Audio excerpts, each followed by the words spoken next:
Right, ఇంకా బులెటిన్లో breaking news చూస్తున్నాము. తెలంగాణ బడ్జెట్ సమావేశాల తొలి రోజే అసెంబ్లీలో రాజకీయ వేడి రాజుకుంది.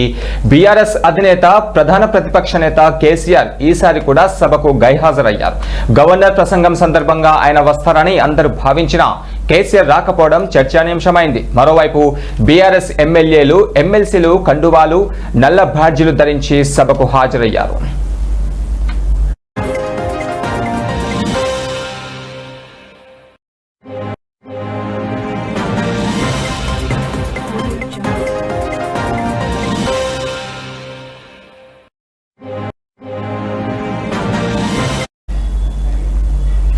బీఆర్ఎస్ ఎల్పీ ఉపనేత హరీష్ రావు నేతృత్వంలో గులాబీ శ్రేణులు సభలో నినాదాలతో ఓరెత్తించారు.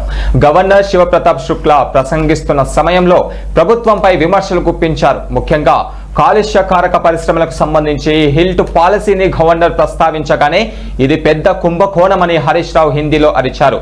ఈ నేపథ్యంలోనే హరీష్ రావు మాట్లాడారు. అయితే ఆ అంశాలని అబద్ధాలని ప్రభుత్వం ఆయనతో తప్పుడు మాటలు చెప్పిస్తుందని ఆరోపించారు.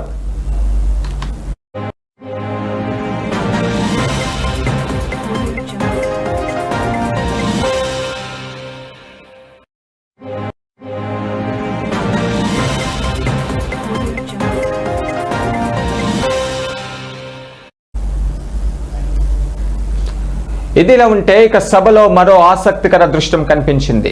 బీఆర్ఎస్ నుంచి గెలిచిన 10 మంది ఎమ్మెల్యేలు ఏ పార్టీ కండువా లేకుండానే సభకు హాజరయ్యారు. వారంతా అధికార కాంగ్రెస్ సభ్యులే పక్కనే కూర్చోవడం విశేషం. ఇక కాంగ్రెస్ బీజేపీ సభ్యులు తమ పార్టీ కండువాలతో మెరవగా మజ్లిస్ సభ్యులు సాంప్రదాయ శెర్వానీలతో కనిపించారు.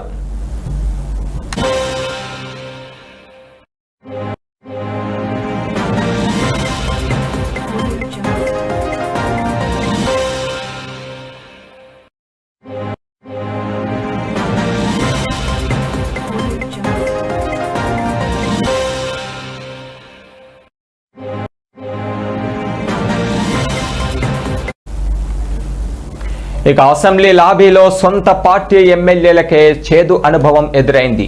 డిప్యూటీ సీఎం భట్టి విక్రమార్కను కలిసేందుకు వెళ్లిన కాంగ్రెస్ ఎమ్మెల్యేలు మందుల సామెలు కవ్వెపల్లి సత్యనారాయణను గన్మెన్లు అడ్డుకున్నారు.